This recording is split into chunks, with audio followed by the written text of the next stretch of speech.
Assalamualaikum warahmatullahi wabarakatuh. Marilah kita awali dengan membaca basmalah. Bismillahirrahmanirrahim. Hari ini kita akan bersama-sama belajar mengenai teori keputusan.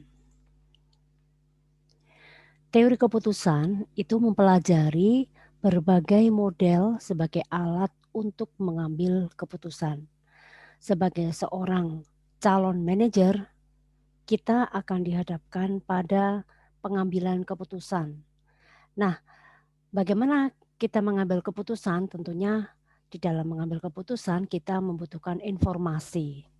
Informasi itu sifatnya ada yang pasti, ada yang berisiko, dan ada juga yang tidak pasti.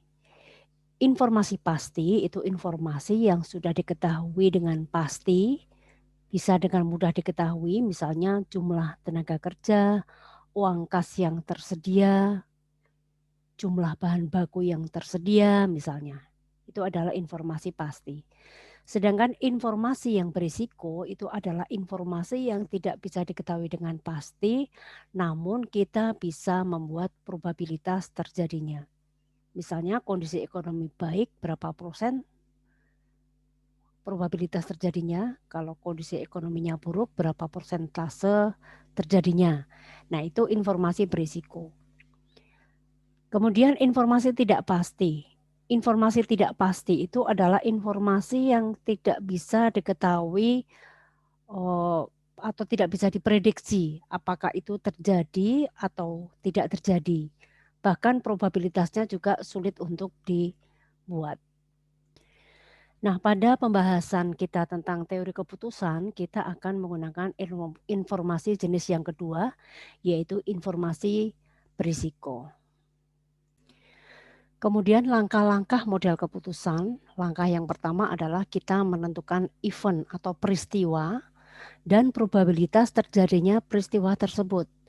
Misalnya kita akan memprediksikan keputusan pada tahun 2022. Nah, pada tahun 2022 itu kita prediksi kira-kira peristiwa yang akan terjadi seperti apa. Misalnya kita akan melihat dari pandemi. Kita bisa melihat saat ini sudah ada vaksin COVID ya. Vaksin COVID diharapkan dengan vaksin itu maka jumlah penderita COVID akan berkurang sehingga kita bisa menentukan probabilitas apakah perekonomian itu pada tahun 2022 probabilitas pulih itu berapa persen, probabilitas masih lemah itu berapa persen. Misalnya seperti itu pada saat kita menentukan event atau peristiwa. Jadi ada probabilitas. Langkah yang kedua menentukan alternatif keputusan. Kita itu mau membuat keputusan apa? Misalnya kita mau investasi membuat hotel gitu ya. Kita akan membuat hotel dengan kapasitas kamar berapa unit? Apakah unit yang kecil misalnya 5 kamar atau mungkin 50 kamar atau 100 kamar, misalnya seperti itu. Itu adalah alternatif keputusan. Sehingga alternatif keputusan ini adalah yang nantinya kita akan jadikan kesimpulan. Kita itu keputusannya mau bikin yang kecil atau yang sedang atau yang besar kalau itu kita akan membuat hotel. Atau mungkin kita mau memutuskan misalnya membeli kendaraan. Apakah kita itu membeli mobil pick up yang kecil atau yang sedang atau besar sekalian. Atau misalkan perusahaan angkutan, apakah dia itu atau akan membeli bis dalam ukuran kecil atau sedang atau besar. Itu namanya alternatif keputusan yang mau kita putuskan. Langkah yang ketiga membuat tabel payoff, yaitu tabel yang menunjukkan hasil perhitungan setiap keuntungan, setiap alternatif keputusan pada berbagai peristiwa. Nah, payoff ini butuh perhitungan. Kita perlu memperhitungkan kemungkinan-kemungkinan yang terjadi apabila kita mengambil salah satu keputusan, maka perkiraan keuntungan atau kerugiannya berapa yang didapatkan oleh seorang pengusaha. Kalau kemarin kita belajar tentang game teori, kebetulan di contoh soal itu tabel payoff-nya sudah ada angkanya gitu ya.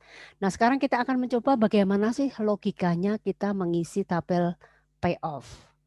Langkah yang keempat adalah membuat keputusan dengan berbagai metode. Contoh ya, toko buah melakukan pembelian buah seharga Rp3.000 dan menjualnya dengan harga Rp4.000 per kilogram. Sekarang kalau kita belinya 3.000, jualnya 4.000, untung berapa per kilogram kalau buah itu laku? Ya, Rp1.000 per kilogram. Nah, misalnya penjual buah ini dia sudah belajar tentang metode kuantitatif pengambilan keputusan atau dia sudah belajar tentang ilmu kewirausahaan.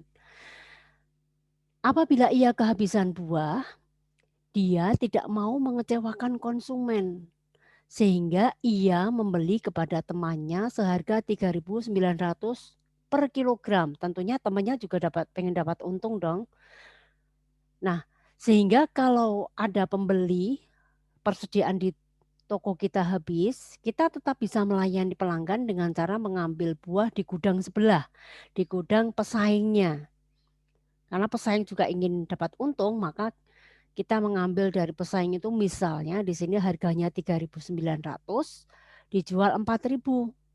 Sehingga masih ada untung Rp100 per kilogram kalau kita kehabisan buah. Lalu apabila masih ada sisa buah yang tidak terjual, pada hari itu buah layu tetapi dapat dijual keesokan harinya dengan harga 2.800 per kilogram. Sehingga kalau kemarin kita belinya itu 3.000, beli 3.000, dijual cuma 2.800, berarti untung atau rugi? Ya, rugi Rp200 per kilogram atau untungnya minus Rp200 per kilogram karena buah sudah tidak segar lagi.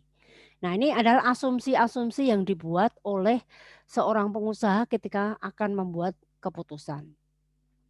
Lalu berdasarkan pengalaman selama 100 hari, ini penjual buahnya itu melakukan riset ya. Diperoleh data sebagai berikut.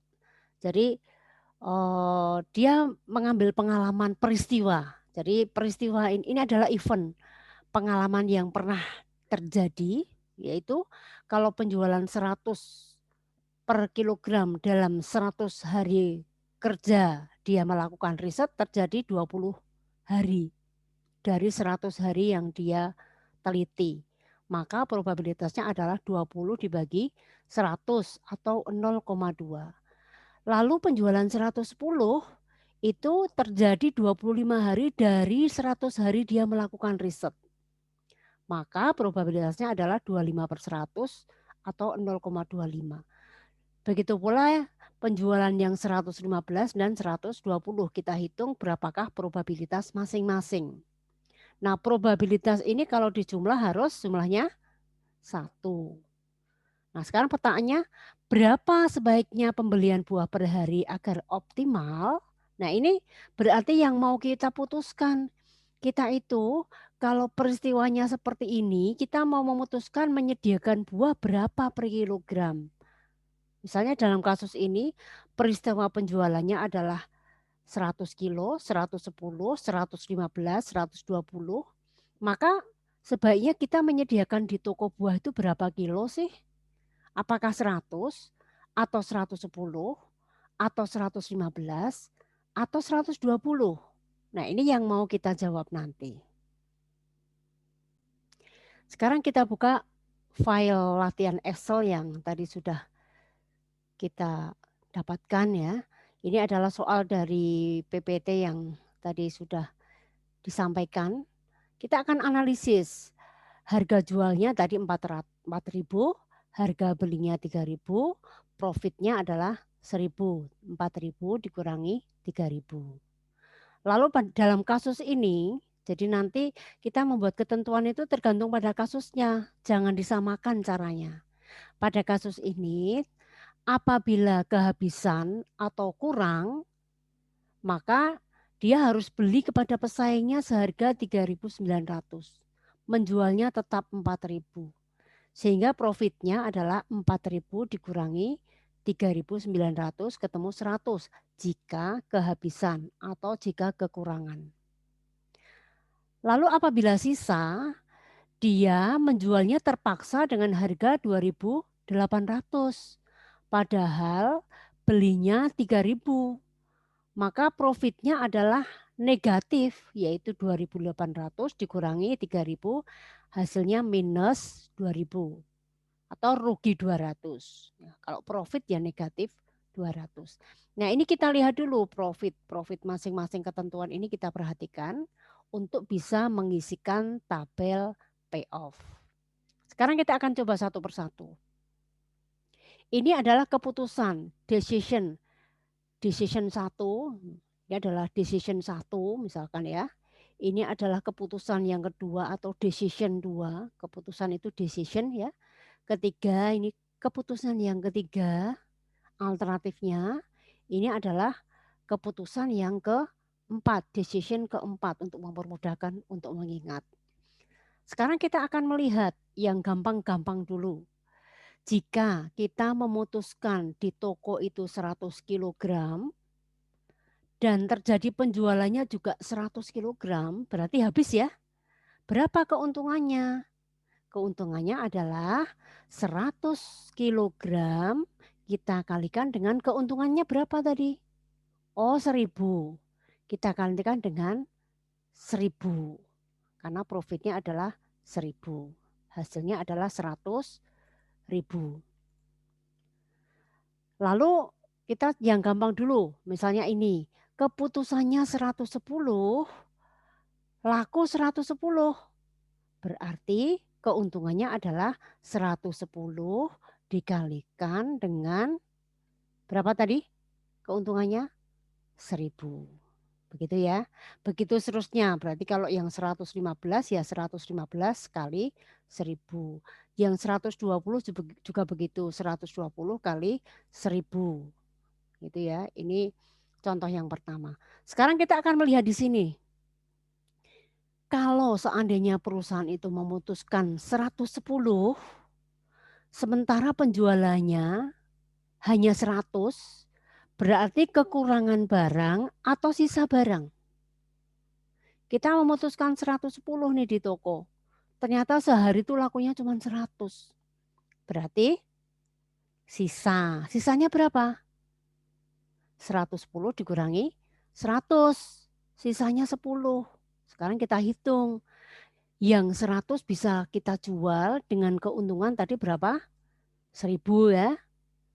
Yang 100 kg bisa kita jual dengan keuntungan 1.000. Nah sisanya 10. Tadi kalau sisa gimana ya? Oh kalau sisa rugi. Berarti dikurangi sisanya berapa? 10 unit dikalikan ruginya berapa tadi? 200 ya. 200. Sehingga ketemunya adalah 98.000. Ini kondisi sisa. Sekarang kalau di sini keputusannya 115, penjualannya 100. Kurang apa sisa? Iya, sisanya berapa? 15 ya. Jadi 115 dikurangi 100 sisanya 15. Sekarang kalau yang sini keputusannya 100 padahal permintaan konsumen 110. Kurang apa sisa? Kurang. Nah, dalam kasus ini jika kurang, jika terjadi kehabisan barang atau kurang barang, kita ambil di pesaing dengan harga 3.900, untungnya cuma 100 untuk menutup kekurangannya. Sehingga apabila terjadi kekurangan, yang 100 kita jual dulu nih. Yang 100 kita jual 100 kilogram, kita kalikan dengan keuntungannya 1.000. Kemudian kekurangannya kita ambil di pesaing, tetap untung ya. Untungnya tadi adalah berapa? 100 rupiah per kilogram dikalikan tadi kurang berapa ini? Kalau diputuskan 100, lakunya 110 atau permintaan konsumen itu 110 berarti dia kekurangannya 10 unit. Kita kalikan 10. Hasilnya 101.000. Sekarang kalau di sini kita memutuskan 100, ternyata permintaan konsumen itu sebenarnya 115. Nah, yang 100 ini tetap kita bisa jual 100 dikalikan 1000 tadi ya. Ditambah kurangannya adalah berapa? Kurang 15 kita belikan di tempat pesaing masih untung 100 perak. Begitu seterusnya ya, begitu seterusnya kita menghitung tabel payoff. Ini dulu kita pahami. Nah, setelah kita bikin tabel payoff, isinya adalah seperti ini dengan cara tadi yang kita hitung ya. Ini belum keputusan, ini tadi baru informasi, baru perhitungan berbagai kemungkinan dalam berbagai peristiwa. Berbagai kemungkinan keputusan dalam berbagai kemungkinan peristiwa. Sekarang kita akan mencoba apa keputusannya kalau datanya seperti ini. Ya. Kalau kemarin di game teori angkanya sudah ada ya. Kalau dalam teori keputusan ini, dalam kasus ini contohnya misalnya angkanya belum disediakan. Nah, dari buku ya kita sudah bisa melihat ini adalah probabilitas terjadinya peristiwa. Jadi peristiwa penjualan 100 tadi di tabel yang di soal itu 0,2, penjualan 110 0,25 dan seterusnya. Nah, sekarang bagaimana kita membuat keputusan? Kita itu sebaiknya menyediakan barang di toko berapa sih? Apakah 10, 100, apakah 110, apakah 115, atau 120? Nah, kita akan melihat pertama dengan kriteria maksimax. Maksimax ini biasanya diambil oleh orang yang optimis. Dia merasa mampu mencapai sesuatu yang terbesar yang bisa terjadi. Jadi caranya kriteria maksimax itu adalah maksimum dari payoff maksimum. Sekarang kita melihat alternatif keputusan pertama. Kalau 100 ya, kalau 100 dengan berbagai peristiwa yang dapat kemungkinan yang dapat kita peroleh berapa? Yang paling besar yang maksimum yaitu 102. Jadi keputusan 100 payoff maksimum adalah 102.000 ini ya. Lalu keputusan 110 payoff maksimum kita ambil yang paling besar yaitu 112.000. Payoff 115, keputusan 115 payoff maksimum dalam berbagai peristiwa itu adalah 111.500. Keputusan 120 payoff terbesar adalah 120.000. Kita tuliskan seperti ini. Jadi nanti kalau kalian mengerjakan latihan, cara mengerjakannya seperti ini ya. Keputusan 100 payoff maksimum 102. Keputusan 110 payoff maksimum 112 dan seterusnya. Nah, sekarang setelah kita mengetahui seperti ini baru maksimum ya. Maksimum dari payoff maksimum. Sekarang dari 102, 112.000, 115.500, 120.000, kita pilih yang paling besar yaitu maksimumnya adalah 120.000. Keputusannya bukan ini, bukan 120.000, tetapi pada payoff 120.000 ini keputusannya berapa kilo sih? Kembali ke pertanyaan bahwa kita itu diminta untuk memutuskan berapa kilo kita menyediakan produk di toko. Bukan berapa keuntungannya, tapi berapa kilo. Sehingga dengan kriteria maksimaks, jumlah buah yang disediakan di toko sebaiknya keputusannya adalah 120. Ini kalau kita pakai kriteria maksimaks. Kemudian yang kedua, ini tabelnya saya cantumkan biar Anda bisa lihat ya. Maksimin. Maksimin itu adalah maksimum dari payoff minimum. Ini mirip-mirip dengan game teori kemarin, ada maksimin, maksimum dari payoff minimum. Kita lihat, ini adalah keputusan. Keputusan 100 dengan berbagai peristiwa, payoff-nya kita lihat seperti ini. Maksimin, berarti kita ambil minimum dulu, maksimum dari minimum. Oh, berarti minimumnya dulu. 100.000, 101, 101.500, 102.000. Paling kecil keputusan 100, payoff minimumnya 100.000. Payoff 110, keputusan 110, payoff minimumnya yang paling kecil adalah 98.000. Keputusan 115 yang paling kecil adalah 97.000, payoff 120 yang paling kecil adalah 96.000. Nah, dari angka-angka keputusan yang minimum ini, kita pilih yang maksimum. Maksimum dari minimum. Ya, dari maksimum ini ternyata 100.000. Maka 100.000 ini adalah letaknya di sini ya, letaknya di sini. 100.000 adalah 100 kilogram. Maka berdasarkan payoff minimum masing-masing alternatif keputusan tersebut, pilih payoff terbesar. Kesimpulannya adalah 100 kilogram. Jadi memang informasi yang sama itu apabila diambil oleh orang yang berbeda bisa jadi keputusannya berbeda. Seperti sekarang masa pandemi, semua orang itu kena dampak pandemi COVID ya, entah itu dari sisi ekonomi, dari sisi kesehatan dan sebagainya. Nah, seorang pebisnis dia bisa saja melihat bahwa pandemi itu sesuatu yang tidak bisa dikontrol, nggak bisa diubah, nggak bisa apa-apa dengan pandemi seperti ini. Orang virusnya kemana-mana. Kita punya bisnis ya bisnis kita penjualannya tidak laku misalkan. Anda punya toko alat tulis, jual alat tulis, anak sekolah libur semua, tidak ada aktivitas di sekolah, semuanya online, buku tulis juga nggak begitu laku ya. Alat-alat tulis juga tidak seramai dulu, sepi, pasrah. Ya, ada seseorang yang sikapnya seperti itu mengambil keputusan dengan satu peristiwa tertentu. Tapi ada orang yang bisa melihat sebuah peluang. Wah, ini pandemi COVID, meskipun saya jual alat tulis, saya akan menciptakan peluang, saya juga akan buat masker, jual desinfektan, bahkan saya akan melengkapi toko saya dengan vitamin-vitamin untuk menjaga kesehatan. Nah, misalnya seperti itu. Nah, orang yang bisa mengambil peluang dalam kondisi apapun, tentunya dia mengharapkan keuntungan yang lebih tinggi.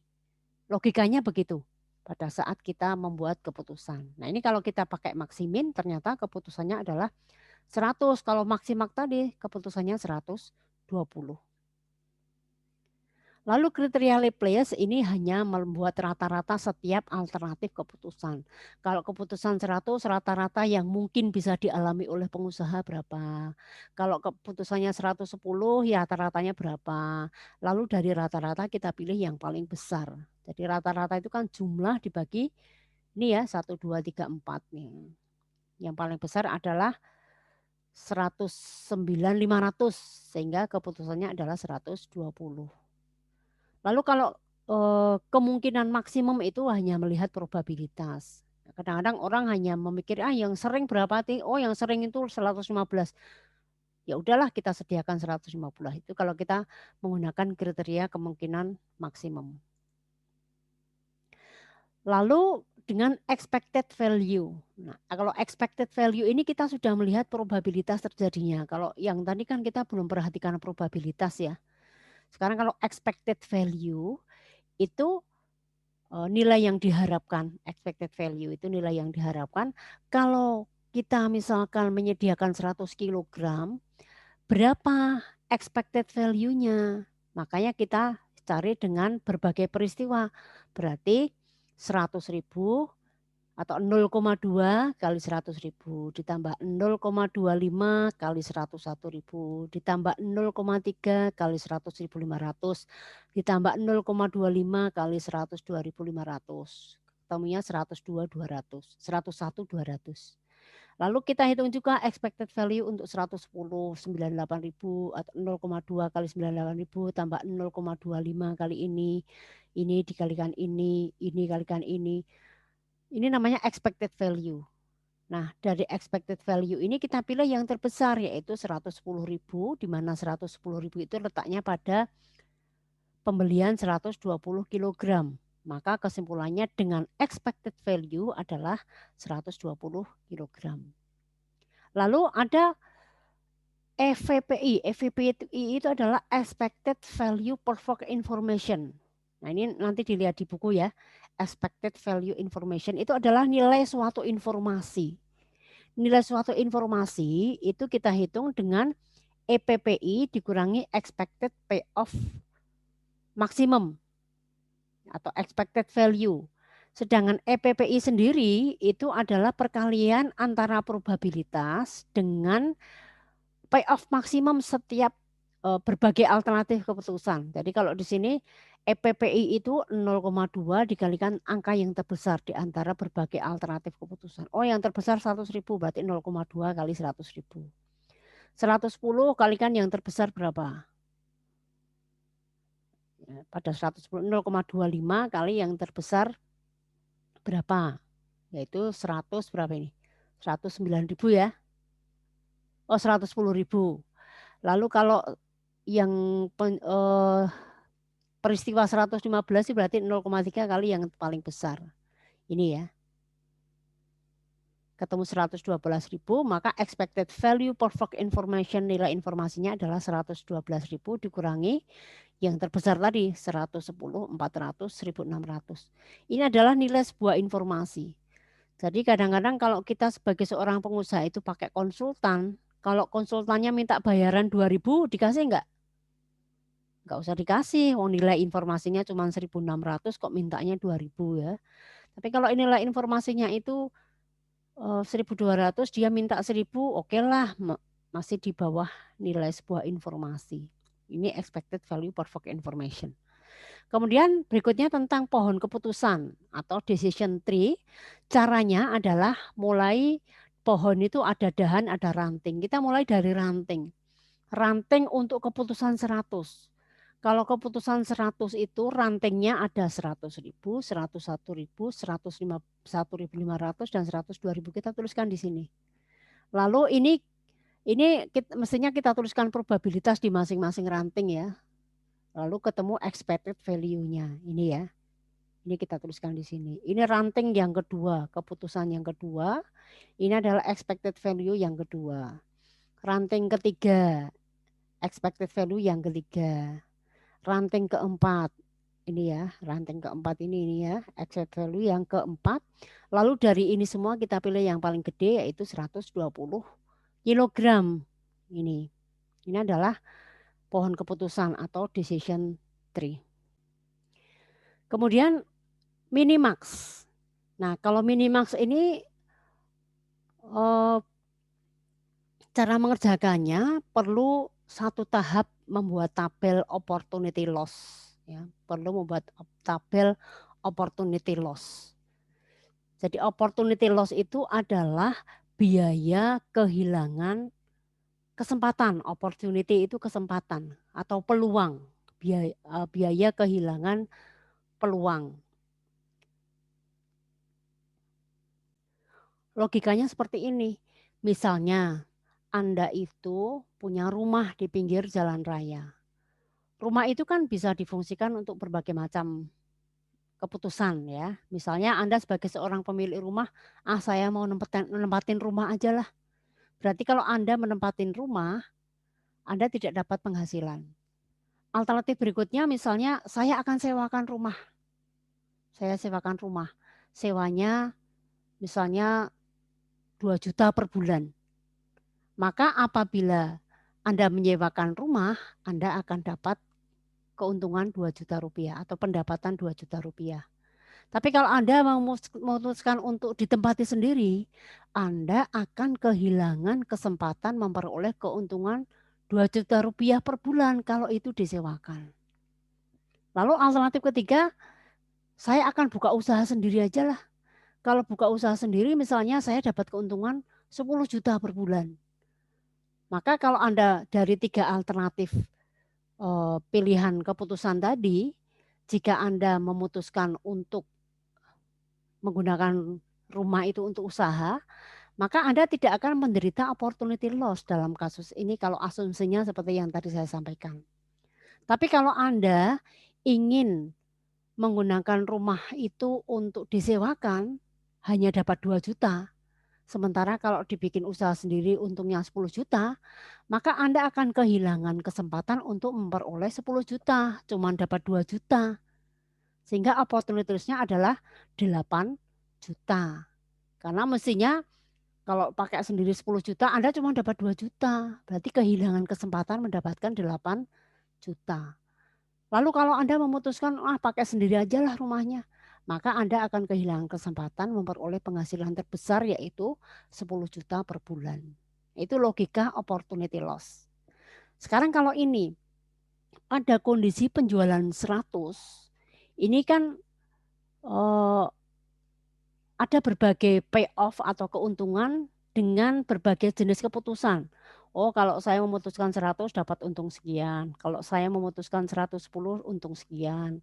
Ini seperti tadi ya, kalau rumah itu misalkan saya gunakan untuk bisnis, saya dapat untung sekian. Kalau rumah itu disewakan, saya untung sekian. Kalau rumah itu saya buat kos-kosan, untungnya sekian. Kalau rumah ini misalnya separuh aja yang saya sewakan, saya keuntungannya sekian. Misalnya seperti itu. Nah, sekarang bagaimana kita menghitung opportunity loss? Jadi kalau dalam penjualan 100 ini kita lihat yang paling besar adalah yang 100.000. Maka kalau kita memutuskan 100.000, kita tidak akan menderita opportunity loss. Itu opportunity-nya adalah 0. Tapi kalau kita memutuskan 110, opportunity loss-nya adalah yang paling besar dikurangi payoff setempat. Jadi tadi yang paling besar kan 100.000 ya, 100.000 dikurangi 9.800, kita menderita opportunity loss-nya 2.000. Kalau 97 berarti 3.000. Kalau 96.000 kita kehilangan sejumlah 94.000. Yang kedua juga begitu. Kita pilih yang paling besar yaitu 110.000. Maka kalau kita memutuskan 100, kita kehilangan kesempatan mendapatkan 110.000. Jadi kita akan kehilangan kesempatan sejumlah 9.000. Kalau yang 115, 109.000, maka kita kehilangan kesempatan 1.000, yaitu 110 kurangi 109. Kalau ini berarti 110 kurangi 108. Begitu pula yang ini, kita hitung opportunity loss. Setelah dihitung opportunity loss, ini baru kita menggunakan konsep minimax. Kita pilih dulu maksimum setiap alternatif keputusan. Alternatif 100 yang maksimum 18.000, alternatif 110 yang paling besar sekian, 115 sekian, 120 sekian ya. Maka kita pilih yang minimax 18, 8, 4,5 dan 4.000. Yang paling kecil 4.000. Maka keputusannya adalah 120 kilogram. Nah, sekarang kalau kita kembali ke contoh soal yang pertama tadi, kita akan membuat ketentuan baru. Jika sisa dibuang, jika kekurangan pembeli tidak dilayani. Jadi kalau ada pembeli kita sudah sedia 100, maka ada pembeli yang ke 101 dia bilang sudah habis Mas atau Mbak enggak dijual. Nah, berarti itu ada beda eh, beda ketentuan ya. Kalau beda ketentuan kita memahaminya juga berbeda. Kalau laku tadi profitnya 1.000 seperti tadi, jika kehabisan atau kurang tidak ada penjualan untuk kekurangan produknya, jika sisa dibuang. Padahal harga belinya 3.000. Kalau sisa dibuang. Kalau sisa dibuang berarti rugi berapa? Rugi 3.000. Ya. Nah, sekarang dari sini kita bisa melihat, silakan diisi ini ya. Misalnya ini. Keputusan 100, penjualan 100. Tadi untungnya adalah 100 dikalikan 1.000. Ini ya. Sekarang ini. Penjualan 110, laku 110. 110 dikalikan 1.000. Kalau ini keputusannya 110, penjualannya 100, berarti sisa atau kurang? Di toko 110, lakunya cuma 100. Sisa ya, berarti lakunya 100 itu yang 100 itu untung 1.000. 100 dikalikan 1.000. Sisa berapa? 10. Sisanya 10. Padahal kalau sisa dibuang. Padahal tadi belinya berapa? 3.000. Ya. Maka untungnya tinggal 70.000. Kalau yang ini keputusannya 100, penjualannya 110. Sisa atau kurang? kurang ya. Kalau kurang ya udah yang dilayani sejumlah produk yang ada di toko atau buah yang ada di toko. Kita nggak melayani kekurangannya, berarti 100 kalikan 1000, 100.000. Contohnya begini. Nah sekarang coba Anda hitung yang warna ini kuis ya. Siapa yang mau mengerjakan warna merah, siapa yang mau mengerjakan warna kuning, siapa yang mau mengerjakan warna hijau. Setelah itu kita ambil aja ini misalkan nomor 1 ya, siapa yang mau nomor 1? Siapa yang mau nomor 1? Lalu siapa yang mau mengerjakan nomor 2? Siapa yang mau mengerjakan nomor 3 misalkan. Siapa yang mau mengerjakan nomor 3? 3 itu 4 kotak itu ya. Lalu ini siapa yang mau mengerjakan maksimak dan maksimin? Ini berarti 1, 2, 3 mahasiswa keempat. Ini mahasiswa kelima, mahasiswa keenam, dan mahasiswa ke-7. Ada 7 mahasiswa yang bisa mengikuti kuis. Jadi caranya nanti Anda menyampaikan di tim, Bu saya mau nomor 1, saya nomor 2, saya nomor 3, saya nomor 4, 5, 6, 7 gitu ya. Jadi Anda booking dulu tempat lewat chat di tim. Setelah itu Anda share pekerjaan Anda. Silakan mau di-share lewat layar atau mau di-share lewat WA sesuai dengan yang tadi mengacungkan jari. Jadi misalkan saya nomor 1 Bu, ini pekerjaan saya. Nah Anda share di grup WA, saya akan lihat, oh masih salah. Kalau masih salah, dibetulkan kalau bisa. Kalau misalnya tidak bisa, siapa teman lain yang mau menggantikan nomor 1? Itu di-share di chatting di tim, setelah itu baru di-share ke WA. Saya kira itu ya aturannya. Kita akan lanjutkan menggunakan tim.